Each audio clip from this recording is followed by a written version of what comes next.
They laughed when she said her mom worked at NASA. But what happened next silenced the whole classroom. It was a Tuesday, just after recess, when Maya Coleman stood up to speak. The classroom still smelled faintly of hand sanitizer and pencil shavings. Sunlight slanted across the floor through half-drawn blinds, and Ms. Rebecca Nolan was standing at the front with a clipboard in hand, her voice bright with that over-practiced cheer teachers use when they're trying to move 30 distracted fifth graders into a moment of order. "All right, time for our What My Parent Does presentations," she said, clapping twice. One by one, students got up to speak. A boy with spiky hair shared that his dad was a firefighter. A girl with freckles said her mum worked at a bakery. Someone even talked about a brother in the army. He technically didn't qualify, but still got a round of applause. Then it was Maya's turn. She rose slowly, holding a small index card with her name written in purple marker. She didn't look at anyone in particular as she spoke, just stared at a point near the back of the room and said calmly, "My mom works at NASA." The room froze. For a moment, there was nothing, no giggles, no comments, just stillness. Then it started, a single chuckle, a scoff. And suddenly, laughter rippled through the room, not loud or mean at first, but spreading like a quiet wave of disbelief. "Wait, NASA," someone said from the back. "Like, space people NASA?" "She's lying," another voice whispered, not bothering to keep the volume down. Even Ms. Nolan's expression shifted, her eyebrows lifted slightly, mouth curling into a tight smile that wasn't quite a smirk. She didn't laugh, but she didn't shut it down either. She stood there, still holding her clipboard, already ready to move on. Maya didn't flinch. She didn't raise her voice. She didn't look embarrassed. She simply repeated, "She works at NASA. She's a systems engineer." The words landed in the room like puzzle pieces from the wrong box. Ms. Nolan cleared her throat and gave one of those teacher smiles that meant, "Time to move along." "Well, thank you, Maya," she said quickly. "Next, we have Owen." Maya sat down without another word. She could still hear the quiet laughter behind her, feel the stares. A crumpled piece of notebook paper slid onto her desk from the side, folded in half. She didn't open it. Caleb, the boy who sat 2 seats over, leaned toward her and whispered, "Does she clean the bathrooms there or something?" She didn't respond. She didn't even blink. She just gripped the hem of her shirt tighter and kept her eyes forward. Her face stayed calm, but her ears burned. Her heart pounded, not because she was ashamed, but because she could feel it. That slow, familiar ache of being doubted. Not because she'd said something unbelievable, but because she, Maya, had said it. A black girl with worn sneakers, tight braids pulled back with a pink scrunchie, a second-hand backpack with a broken zipper. Her voice wasn't loud. Her words were plain. So to them, NASA didn't make sense coming from her. The rest of the presentations blurred. Owen talked about his dad's plumbing business. Someone else mentioned a mum who walked dogs for a living. But Maya didn't hear most of it. She was still thinking about the way they'd looked at her, the teacher, the students, like she had said something ridiculous, like she was a joke. And the worst part? They hadn't even asked questions. They hadn't wanted to believe her. As the final bell rang and students grabbed their backpacks and headed for the door, Maya remained in her seat. She wasn't waiting for anyone. She was just still, looking at the door, listening to the noise of the hallway fade, and for the first time in a long time, she wished her mum had a normal job. Something simple, easy to explain. Something that didn't sound made up to people who couldn't imagine someone like her having access to something so big.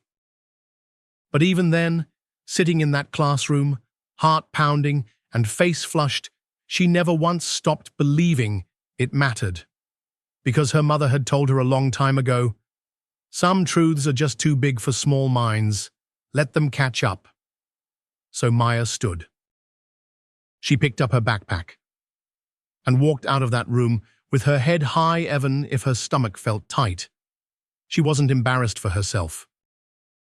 She was embarrassed for them, because they didn't know what they were laughing at, and soon enough, they'd learn. The walk home from school that afternoon felt longer than usual. Maya didn't take the shortcut past the playground. She didn't stop at the corner store for a red slushie like she sometimes did on Tuesdays. She just walked, quietly, one foot in front of the other, her backpack bouncing against her spine with every step. Her hands stayed stuffed in her hoodie pocket, her gaze mostly on the sidewalk. She wasn't crying, not because she wasn't hurt, but because crying felt like something you did when you were caught off guard. She hadn't been. She knew they wouldn't believe her. She'd seen that look on people's faces before, that half smile, half frown that adults made when you said something they didn't expect. She knew how quickly laughter could rise in a room when you said something too big for them to imagine. And she knew how quiet it felt afterward. The Coleman house sat at the end of a quiet street in Mobile, Alabama, pale blue with white trim, the kind of place where the porch light came on automatically at dusk and the screen door creaked if you didn't open it slow. When Maya walked in, the familiar smell of garlic and onions filled the air. Her mom was home early. She could tell from the music playing softly in the kitchen and the scent of the red stew she always made on weeknights when she wasn't working late at the center. Maya kicked off her sneakers and dropped her backpack by the stairs. She didn't head to her room like usual. Instead, she walked straight into the kitchen and sat down at the table. Dr. Josephine Mercer Nasser, systems engineer, single mother, and the calmest woman Maya had ever known, stood at the stove, stirring a pot with practiced ease. Her curls were pulled back into a neat bun, and she wore her usual end-of-day uniform, jeans, house slippers, and a Howard University sweatshirt from the early 2000s. She didn't turn around when Maya sat.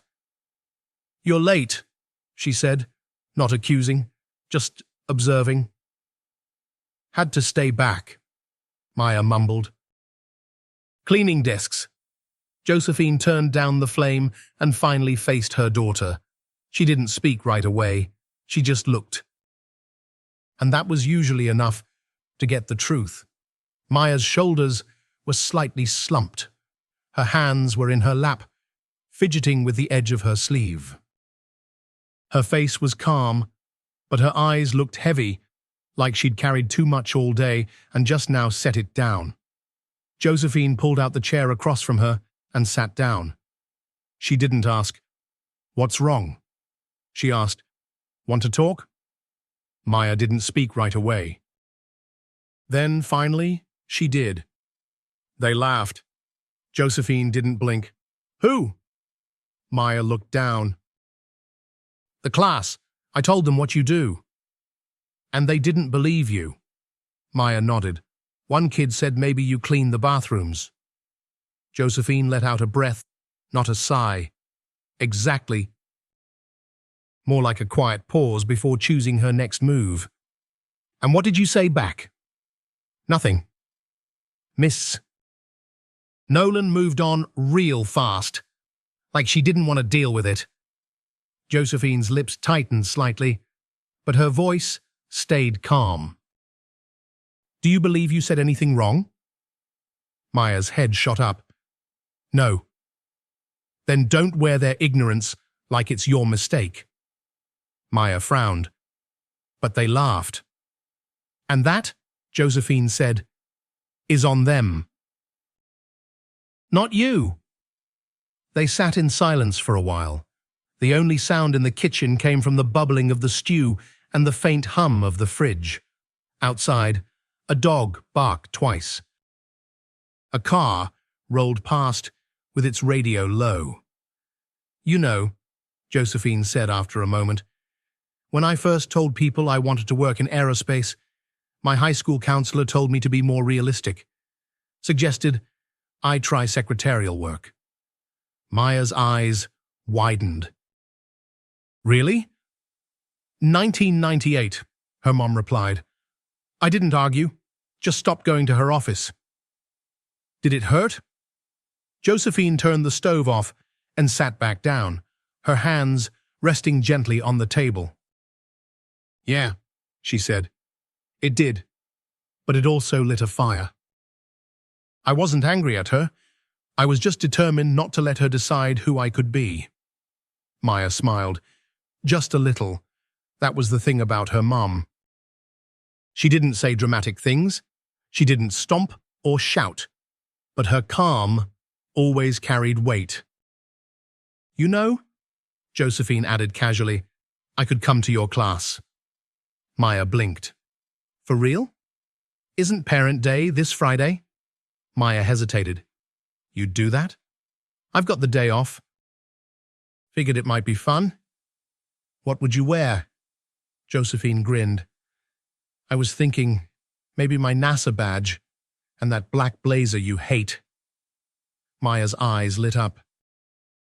Okay, yeah, do that. Thought so. They both laughed, real laughter this time. From the belly, the kind that chases out the heaviness. Josephine served up 2 bowls of stew and set them on the table. As they ate, she told Maya stories about her first job interview, the time she spilled coffee on a simulator keyboard during training, the moment she accidentally deleted a file mid-presentation and had to wing it with confidence. Maya giggled. The food warmed her belly, but the stories warmed something deeper. Josephine leaned back when they finished, her bowl empty. Remember, she said, you don't owe anyone proof, but if the moment comes and you want to show them, just know I've got your back. Maya nodded, cheeks still full of food. And your badge? Josephine smirked. That too. What Maya didn't realize then, though, was that her mom wasn't coming just to make a point. She was coming to shift the room. Friday came quicker than Maya expected. All week, the classroom buzzed with whispers that floated through the air like dust in sunlight.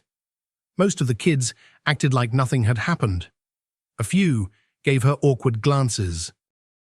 One boy, Cameron, tried to hand her a crumpled fruit snack without making eye contact. Another muttered, I was just joking, before rushing off to recess. Maya didn't say much in return. She hadn't forgotten what happened on Tuesday, but she didn't need an apology that wasn't sincere. She didn't need them to believe her anymore. Not really, because something had shifted inside her. She knew her truth. And soon, they'd see it too. That morning, Ms. Rebecca Nolan had rearranged the desks into a horseshoe shape to make space for the parent presenters. There were folding chairs set up at the open end of the room. A tray of grocery store cookies sat lopsided on a paper tablecloth. A faded, "Welcome, families" banner was taped slightly crooked above the whiteboard.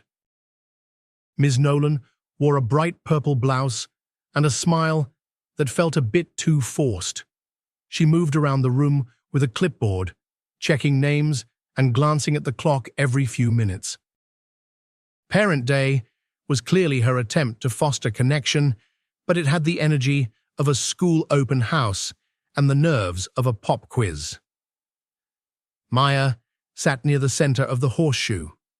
She hadn't told anyone her mum was coming. Not Isla, Not Avery.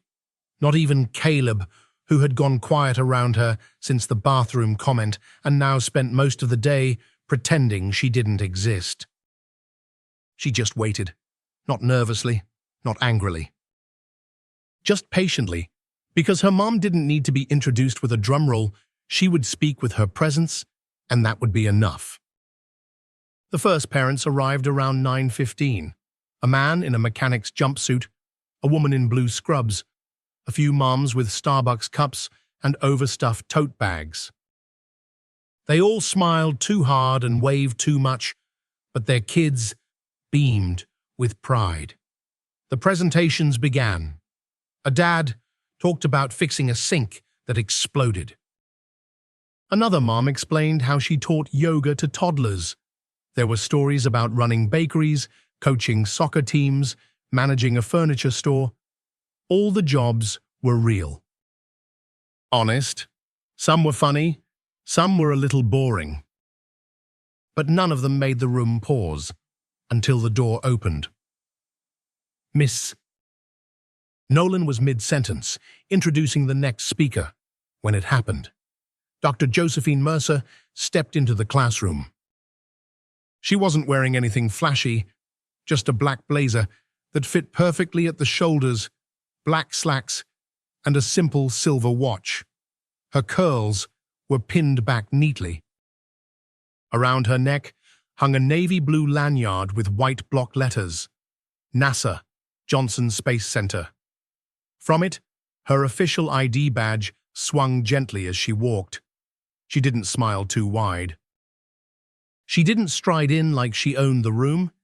She just walked in like she belonged there. And the room fell silent. Even the air seemed to hold its breath. Ms. Nolan blinked. She fumbled for a name on her clipboard. And this is... Maya stood up. She didn't hesitate. This is my mom, she said clearly. Dr. Josephine Mercer. Mrs. Nolan nodded slowly. Right. Would you like to tell us about your work? Josephine gave a polite smile and stepped forward. Of course. She turned to the class and said, Good morning, everyone. I'm an aerospace systems engineer at NASA. Gasps. Some audible, some just wide eyes and open mouths. Josephine continued, calm and steady. I work on mission planning, flight systems integration, and operations strategy for our Lunar and Mars programs. Heads turned. Even students who had barely looked at Maya all week were now sneaking glances at her. Josephine kept talking, not fast, not boastful. Her voice had rhythm, precision, warmth. Most of my work focuses on designing systems that allow astronauts to travel safely in space. We study how they breathe, how their data is transmitted back to Earth, how to keep them alive in extreme conditions. She paused for a moment. Then she looked directly at the room. But I didn't come here to impress you. The stillness deepened. I came because my daughter told me that when she shared the truth about what I do, some of you laughed. No one moved. Josephine stepped toward the whiteboard and gently unfolded a paper from her bagger-printed schematic of a mission module. She tapped it once. You don't have to understand this, she said softly. It's complex. It took me years to learn.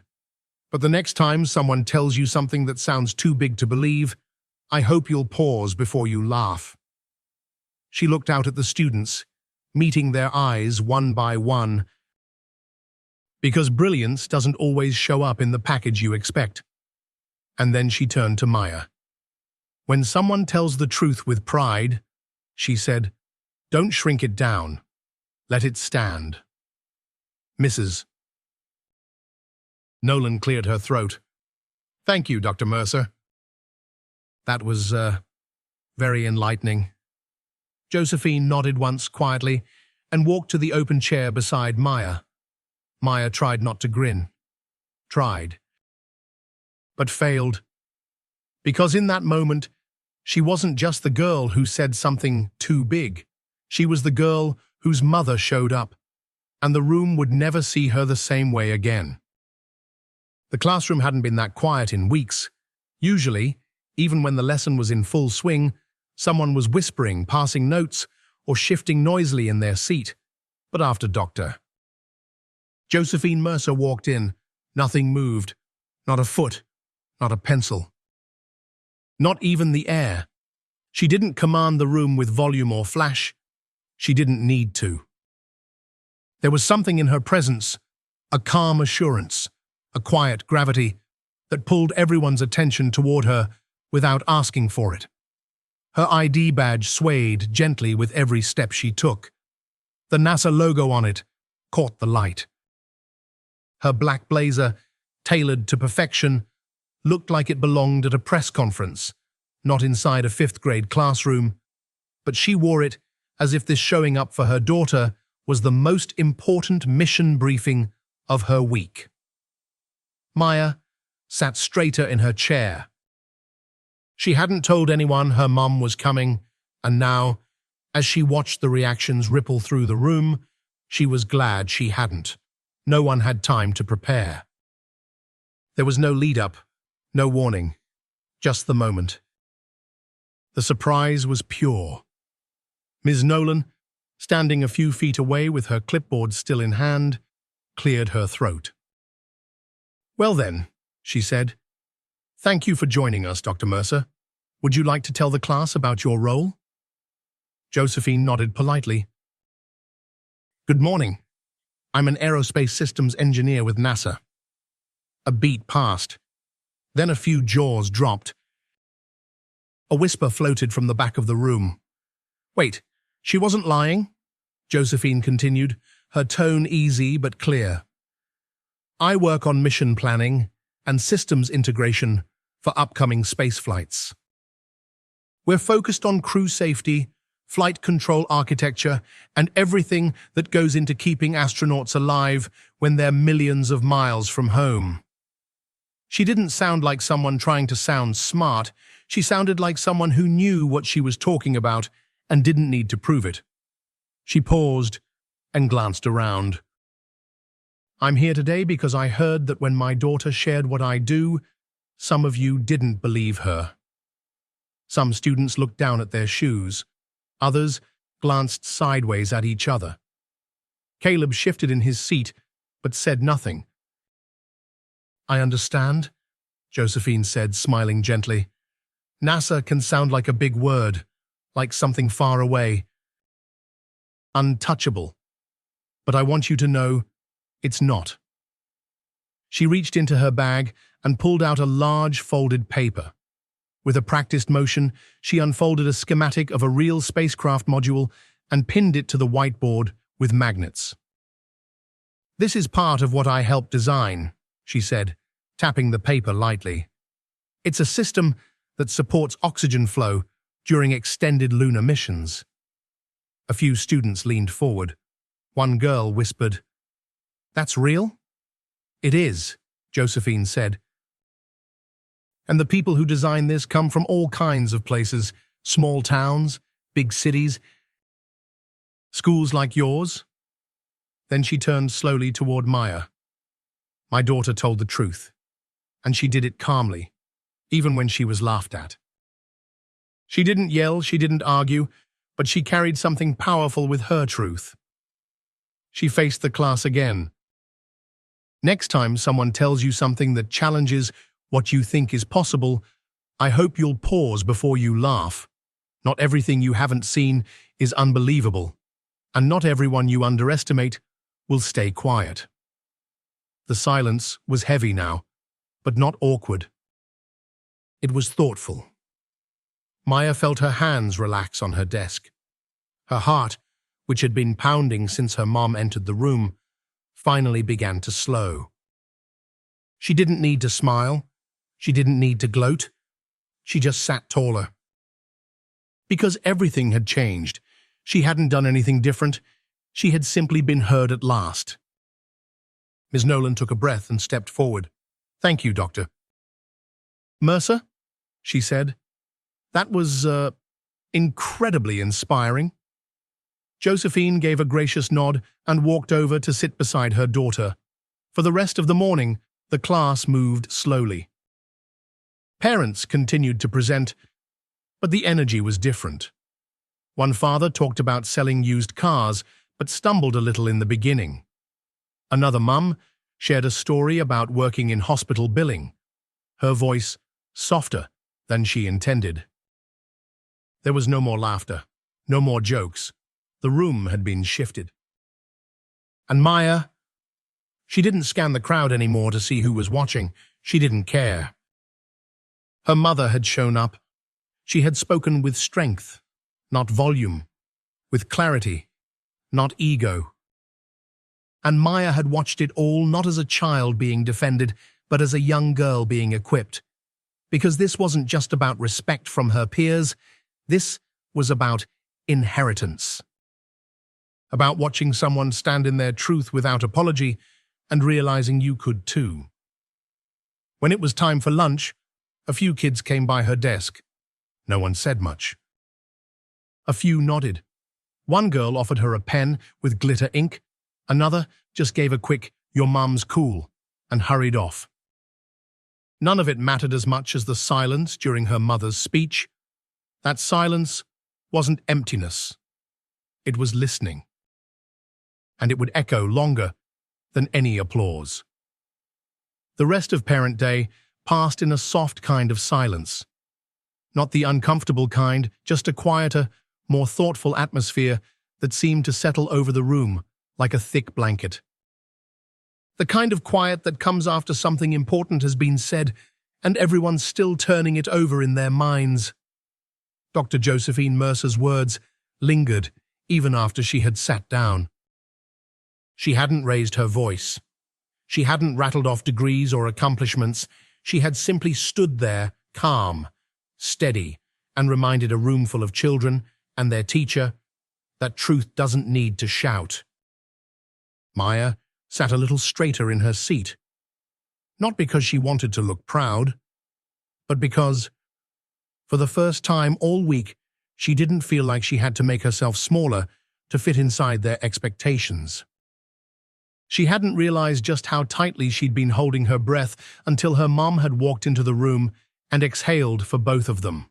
When the next parent got up to talk, a man with a laminated business card and a story about running a used car loathe, he spoke with a shaky smile and glanced often at the diagram still pinned to the whiteboard. No one laughed. No one whispered. The mood had shifted.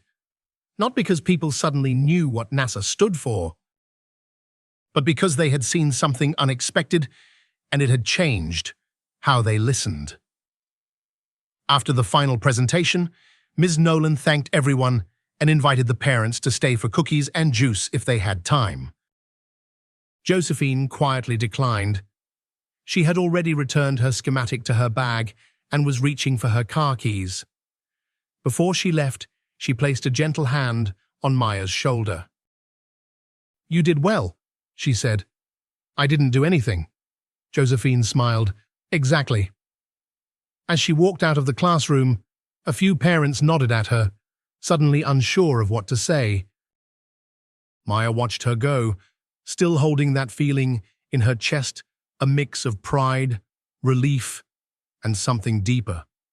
Respect, not just from others, but for herself. That afternoon, the school day moved slowly. No one asked Maya any questions. No one passed her any notes. Even Caleb avoided her gaze, and she was okay with that. At recess, Maya sat on the bench near the jungle gym, her sketch pad balanced on her knees. She wasn't drawing for art class. She was sketching a design she had imagined the night before. Something about a communications satellite shaped like a sunflower, with petals that could track the sun and adjust based on light angle. It didn't have to make sense to anyone else. It made sense to her. She was halfway through shading the solar panels when two girls approached. Isla and Avery. They stood awkwardly at first, shifting their weight from one foot to the other. "My mom said your mom's speech was really something," Isla said, chewing her bottom lip. "She sounded smart," Avery added, "like really smart." Maya didn't look up. "She is." They stood there a little longer. Then Avery sat down beside her, peeking over at the drawing. "What's that?" Maya turned the pad slightly toward her. "Just an idea." Avery squinted at it. "Cool. You gonna build it?" "Maybe one day." Isla sat on the other side. The three of them didn't talk about slime videos or snack trades that day. They talked about planets, and how long it would take to get to Mars, and whether astronauts ever felt homesick in space. And just like that, Maya wasn't the weird girl with the NASA lie anymore. She was Maya, the girl with ideas. The girl who didn't back down. That evening at home, the kitchen smelled like lemon and rosemary, Josephine's version of comfort food after a long week. Maya helped stir the sauce, then set the table while her mum packed leftovers into small containers for next week's lunches. "You were quiet today," Josephine said as they sat down to eat. "I was thinking." "About?" Maya hesitated. Then she said, "When you said brilliance doesn't always show up in the package you expect." Josephine looked up. That part stuck. Josephine smiled gently. It was meant to. Maya poked at her food for a moment. "Why do people expect brilliance to look a certain way?" "Because it's easier to spot when it's familiar." "But that's not fair." "No," Josephine said. But it's real. And that's why we don't wait for permission to be brilliant. We just are." Maya nodded slowly.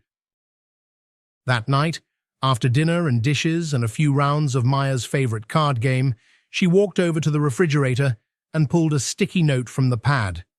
She wrote 6 words in big block letters and stuck it next to the grocery list. "I'm going to work at NASA." Underneath it, she signed, "Love, Maya." Josephine saw it the next morning before work. She didn't move it, didn't take a photo of it. She just left it there right where it belonged. A small note that wasn't asking for approval, just stating a fact. Because the world might not always believe the Mayas of the world right away, but the day they stop waiting to be believed, that's the day they begin to build their future anyway. Monday morning arrived, like it always did, too soon, too quiet, and smelling faintly of cafeteria cinnamon rolls and copy machine toner. Maya walked through the front doors of the school wearing the same sneakers she always wore. Her backpack still had the broken zipper, and her braids were still pulled back with the same pink scrunchie. Nothing about her looked different, but everything felt different. It wasn't like people stopped and stared. There was no slow clap in the hallway, no streamers or applause. The change was quieter than that. It was in the way eyes didn't roll when she raised her hand. It was in how no one laughed when she spoke up in science class. It was in the absence of certain whispers and the way Caleb suddenly had nothing to say when she walked by. Some things had shifted, and some hadn't. Theo, who had passed her that folded note just days earlier, didn't speak to her at all now. He kept his head down and his voice low. At recess, he played on the opposite side of the field. But Maya wasn't watching him. She didn't need his apology. She didn't even need his change of heart. She had already done the hard parts, stood in the truth, and kept her head high when it would have been easier to shrink. And now, for the first time all year, the room around her had to adjust to her. Later that day, during free reading time, 2 girls, Isla and Avery, slid their chairs a little closer to hers. They didn't say much at first. They just sat near her desk, flipping through books occasionally glancing her way. Maya kept reading. Eventually, Isla leaned in and whispered, "I looked up that thing your mum said, about oxygen flow systems. There's videos about it." Maya smiled without looking up. "Cool, right?" Avery added, "You think we could go to space one day?" Maya shrugged. "Why not?" It wasn't a boast. It wasn't a challenge. It was a statement, a simple one, but spoken without the old fear of being laughed at. After school, as students packed up their things, "Miss." Nolan called Maya over quietly. "I wanted to say something," she said, lowering her voice so others wouldn't hear. Maya's shoulders stiffened just a little. "I should have asked more questions the other day. When you stood up, I should have done better." Maya looked at her teacher, unsure of how to respond. She wasn't used to adults apologizing, but she nodded once. It was enough. Not everything needed a speech. The next few days unfolded slowly. Some kids still whispered, but they did it more carefully now. A few looked at her like they were waiting for her to mess up, as if failure would help restore the balance in their own heads. There was one boy, Logan Bennett, who muttered "NASA kid" under his breath each time she passed, as if it were an insult. As if saying it small would make her feel small again. But Maya didn't flinch. She didn't rush to correct him. She just kept walking, because she had seen what it looked like when someone stood in their truth, and that vision was brighter than any muttered comment behind her back. In class, she started asking more questions. Not because she needed to prove anything, but because she wasn't afraid of being seen anymore. When she didn't know the answer, she said so. When she was wrong, she took it in stride. One afternoon, during group work, a classmate whispered behind her, "She thinks she's better than us." Maya heard it. She turned, looked the girl in the eye, and replied calmly, "No. I just know I belong here." There was no argument after that. At home, Josephine noticed the change too. Maya spoke more at dinner. She didn't wait to be asked how her day went, she volunteered it. She talked about her classmates, her lessons, and the way the girls had started asking her about the planets and oxygen tanks and rocket launches. She had started drawing again. Not cartoons, but diagrams, detailed sketches of satellites, helmet designs, flight modules. Her notebooks were full of curved arrows, measurements, and tiny annotations written in careful block letters. One evening, Josephine found a new drawing pinned to the fridge beside the grocery list. This one was a sleek design for a space shuttle wing, complete with labeled flaps and reinforced support structures. At the bottom, in pencil, was a note, "Inspired by the one you showed us. Love, Maya." Josephine didn't say anything right away. She didn't need to, because she could feel it, the shift. Not in the world around her daughter, but in the way her daughter saw herself. This wasn't just about one presentation or one proud moment, it was about what happens after. When the dust settles, when the crowd forgets, when the girl who once sat small in her seat decides not to shrink anymore. And instead, she stretches, slowly, steadily, into the space that's been hers all along. It started with a pencil, a regular, slightly chewed number 2 pencil that Maya pulled from the bottom of her backpack during a quiet moment at home. She didn't even realize she was drawing at first. She had meant to finish her math homework, but her mind kept drifting back to an idea she couldn't let go of. A satellite. Not just any satellite, though. One with petals. Petals like a sunflower, each designed to rotate with the sun, capturing maximum solar energy from different angles in space. By the time she looked down at the page, the first sketch had already taken shape. And for the first time in a long time, Maya didn't worry about whether it was too big. She didn't second-guess whether people would understand it. She just kept drawing lines, arrows, measurements, notes. It didn't need to be perfect. It just needed to be hers. At school, things had grown quieter around her, but in the best way. Not silent, like shame, quiet, like respect. When she raised her hand now, no one rolled their eyes. No one smirked. They just listened. She didn't need to raise her voice. She didn't need to prove anything. She spoke with the steady assurance of someone who had already done the hard part. She had told the truth, stood in it, and survived the storm that followed. One morning during science class, Ms. Nolan wrote a question on the board. What's one real-world application of solar energy that could be used in space travel? Hands went up, but not many. Maya raised hers without hesitation. Ms. Nolan gave a small nod. Maya? She spoke clearly. A satellite that tracks sunlight and shifts its panels like a flower. That way, it collects more energy depending on where the sun is. Mrs. Nolan blinked. That's actually brilliant. Have you been reading ahead? Maya shook her head. Just thinking. Later that day, Avery passed her a folded piece of paper. It wasn't a joke or a note with doodles. It was a question. Can you show me how that satellite would work?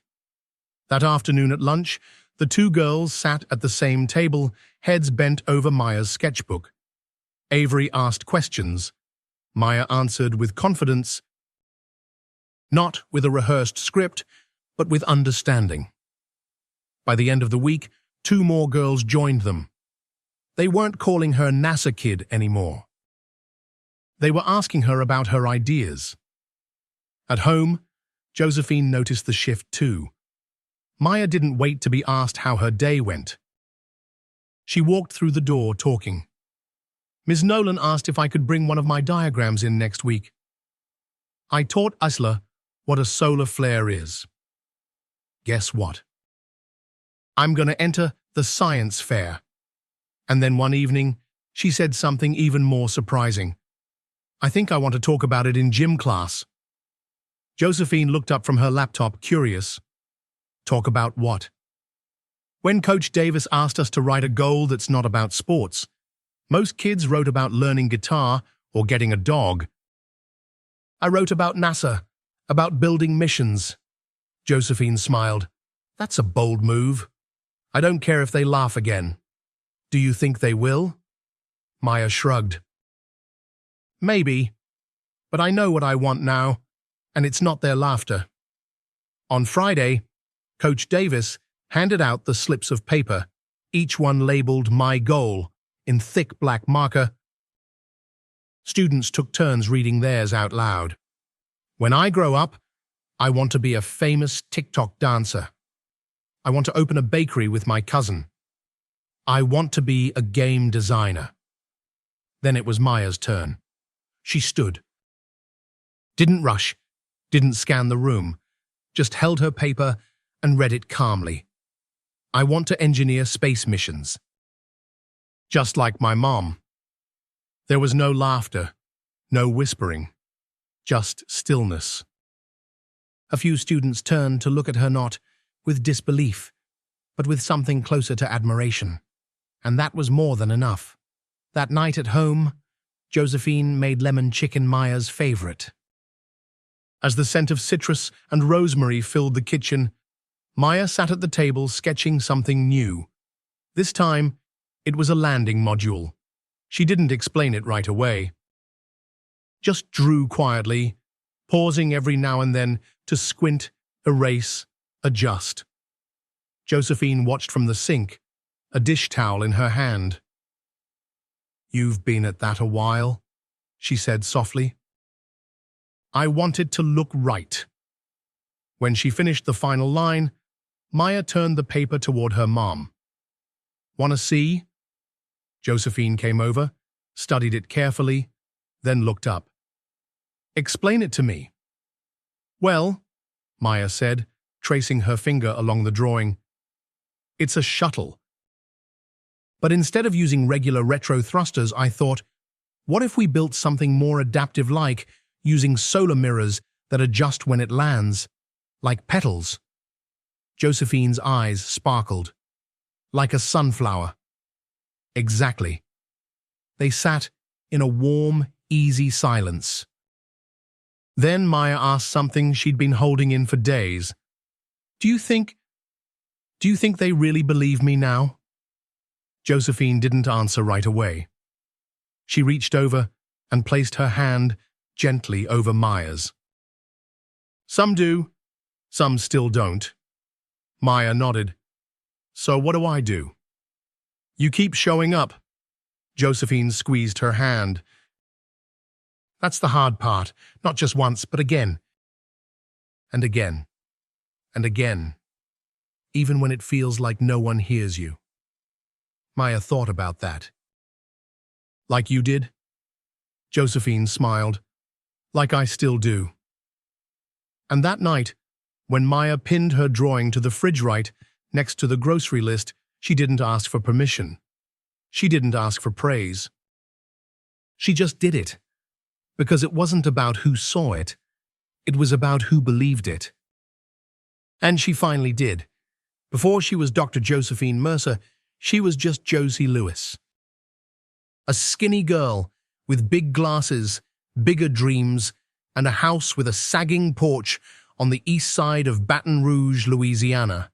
She lived with her mama and two younger brothers in a neighborhood where streetlights flickered and buses ran late. Their house was small but clean. The carpet was worn, but the bookshelves overflowed. The refrigerator rattled every time it kicked on. From the outside, there was nothing extraordinary about her. But Josie knew early on that she saw the world differently. While other girls played jump rope or braided each other's hair, Josie was in the garage, digging through old coffee cans full of screws and wires. She used to take apart broken radios and try to figure out how they worked. Sometimes she put them back together. Sometimes she made something new. She wasn't trying to impress anyone. She was just curious, and curiosity, in her world, was both a gift and a challenge. At school, Josie was quiet, but sharp. She aced every math quiz, finished science projects a week early, and always had a hand-drawn diagram in the margins of her homework. But her teachers didn't always see her that way.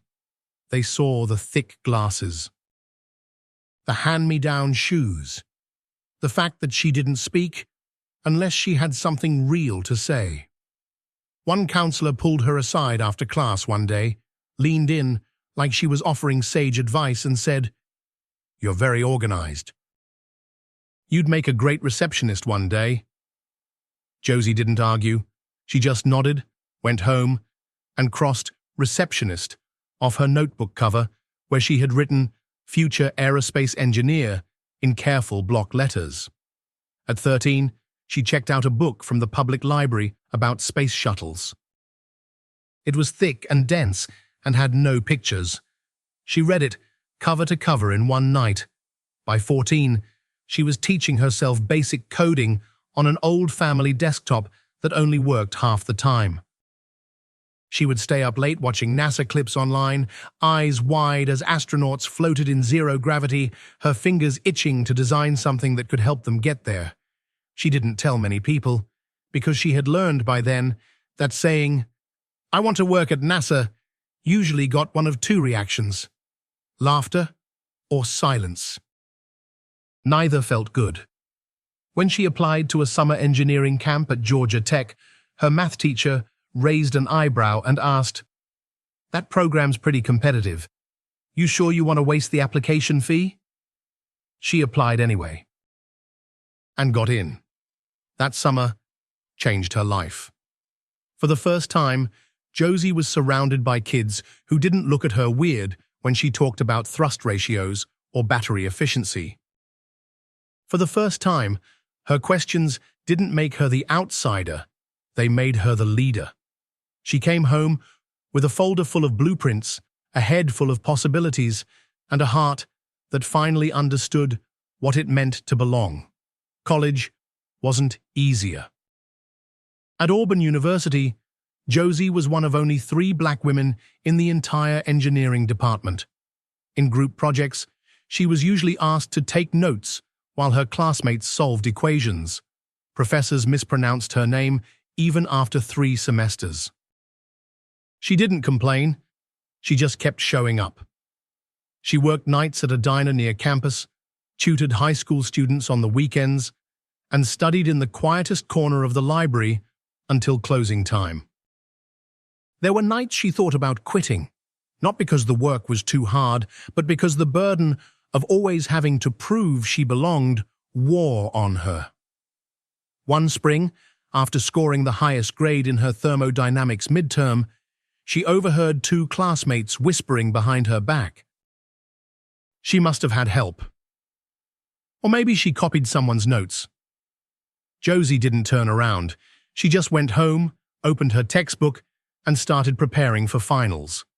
When the semester ended, she ranked first in her department. No one said it out loud, but they knew. After graduation, she interned at Lockheed Martin, then applied to NASA not because she thought she'd get in, but because she believed she had to try. When the acceptance call came, she was sitting in a laundromat, folding towels. Her mama cried on the phone for 5 whole minutes. And Josephine. She just sat there smiling, the weight of 100 moments pressing into her chest. That was just the beginning. The real work came after. The meetings where she was the only woman at the table. The conference rooms where her suggestions were ignored until a man repeated them. The designs she stayed late to fix. The simulations she rebuilt from scratch. But she never stopped speaking up, because every time she looked at a console or traced a blueprint, she remembered the girl who had once been told to be more realistic. And now, years later, when she walked into her daughter's classroom in that black blazer with the NASA badge hanging from her neck, she wasn't doing it for applause. She was doing it because that little girl Josie Lewis had grown up and made a promise that no one would ever laugh her daughter out of a dream. Not without hearing the whole story first. The following week arrived with little fanfare, no big speeches, no classroom announcements, just small shifts, the kind that only people who are really paying attention ever notice. Maya didn't expect the world to change overnight. But some things did. When she walked into class Monday morning, the air felt different. Softer. Lighter. No one stared. No one whispered. Even Logan Bennett, who had taken such pleasure in calling her NASA kid, now kept his comments to himself.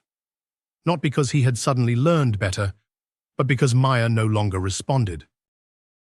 And that silence, that calm confidence, carried more weight than any comeback ever could. Caleb still didn't talk to her. He avoided eye contact now. Maya didn't mind. She wasn't looking for apologies anymore.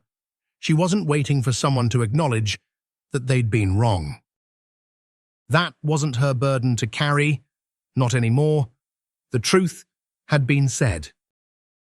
And more importantly, it had been heard. She was no longer trying to prove it. She had moved on. At recess, Isla and Avery waited for her by the jungle gym. They didn't say much at first, just smiled and made room on the bench where Maya liked to sit and sketch. The 3 of them talked about sun-powered rovers, artificial gravity, and how cool it would be to design the first classroom in space. No one made jokes about it.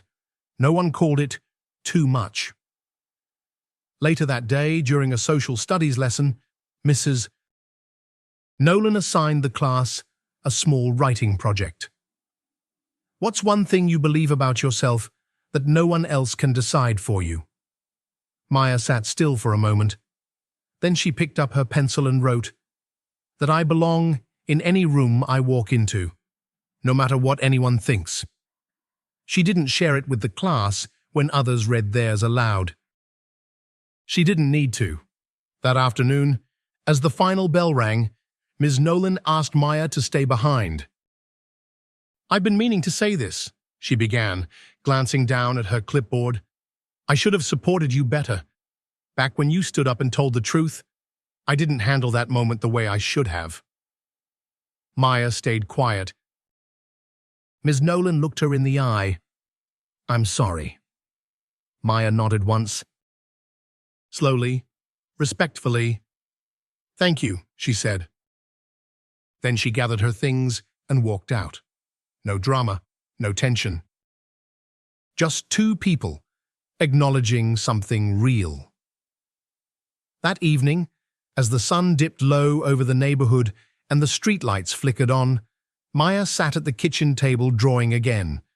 This time, it was a sketch of a future space station, one designed specifically for young explorers. She didn't tell her mom what it was. Not yet. She wanted to finish it first. Josephine stood at the stove, stirring a pot of rice, humming to herself. The soft rhythm of the spoon tapping against the pan kept pace with Maya's pencil. After dinner, Maya pinned the new drawing on the fridge next to her old note. I'm going to work at NASA. Josephine smiled when she saw it, but she didn't say anything. She didn't need to. Later that night, while Maya was brushing her teeth, Josephine paused by the fridge, gently touching the edge of the paper with her fingertips. She wasn't thinking about schematics or simulations, she was thinking about legacy. Not the kind that ends up in textbooks or documentaries, but the kind that's passed in quiet moments from mother to daughter like light through a window, touching the next generation without fanfare, without noise. The next morning, something else unexpected happened. During the school-wide morning announcements, Principal Gomez read aloud a handful of career dreams that students had posted on the hallway bulletin board. And this one, he said, is from Maya Coleman. She wrote, I want to build machines that go to places no one has ever been, because someone has to figure out how to get us there. And I think I can. The room was silent. No laughter, no snickers. Just stillness. A few students turned to look at her, not with disbelief. With respect. Maya didn't react. She just kept writing in the margins of her notebook, quietly sketching the shape of a wing she'd been thinking about. She didn't need the room to cheer. That was never the point. Because this story wasn't about applause. It was about truth. It was about being sure of something, even when everyone else questions it. About learning to speak boldly, not loudly, but clearly. The people in that classroom had seen something they hadn't expected. A woman who didn't need permission to be heard. A girl who had walked through ridicule and kept walking. Not because she had something to prove, but because she finally knew she didn't have to. Josephine had never needed to list her degrees or accomplishments. She had simply shown up, and that had been enough. But it was Maya who carried the weight of that day forward. She didn't shrink anymore, she didn't second-guess. She stood. Again and again, even when no one clapped, especially then. Because the real lesson was never about who your parent is or what they do. It's about what we teach our children, not just with words, but with presence. When we believe in them out loud, they stop whispering their dreams and start declaring them. And in a world that so often tells them to be less, smaller, quieter, they start walking like they've got something important to say. Because they do. Sometimes, the most powerful thing a parent can do is simply show up. This story isn't just about a little girl being laughed at for telling the truth. It's about the quiet strength it takes to stand in that truth when no one else believes you. Maya didn't raise her voice. Her mother didn't boast. They each stood with dignity, and that presence shifted the entire room. The lesson here is timeless. Brilliance doesn't always come in the package people expect, and when we judge potential based on appearances, accents, or zip codes, we don't just fail others, we fail ourselves.